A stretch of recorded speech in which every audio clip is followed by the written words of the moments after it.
And it took me about 15 years to go back to Gilgamesh because I had other distractions, other projects, building my business.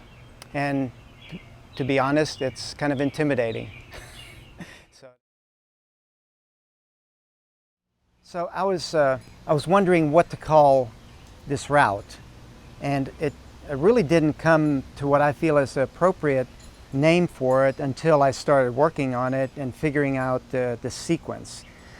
And so after about a half a dozen visits, I finally decided to call it Gilgamesh. And it comes from, like this is a book about it. It's the oldest recorded warrior epic, meaning a warrior epic or a warrior story or journey is really just about a person's journey towards seeking power.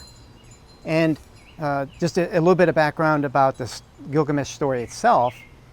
Gilgamesh is a warrior king that is a tyrant. He's really not leading his people in a compassionate way. He's abusing them and using them to build these big city walls to show his power. So he demonstrates a lot of external power. But ultimately, like it is for all of us, that doesn't last. And what usually stops that sort of external power is realizing our own mortality. So what happens with Gilgamesh is his best friend dies. And so he's faced with his mortality. He can see his friend has died, and he knows that this can happen to him also. So he goes on a journey toward internal power. And the way this blends with the route is you're climbing it hands first, head first for 1/3 of it, but then you invert and you start leading with your feet.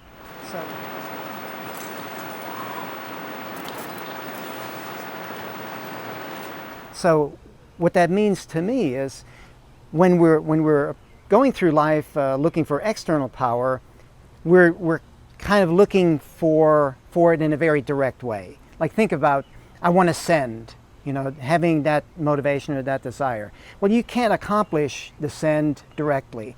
You accomplish it indirectly by focusing on what you need to do to climb well so that the ascend can occur. So by inverting on the climb and leading with your feet the rest of the way, you're sort of simulating that kind of indirect way of approaching a challenge and approaching the desire to ascend, balancing it with keeping your attention on the journey and enjoying that. So I thought it really blended well with what the story has to tell and what the route required of you to climb it.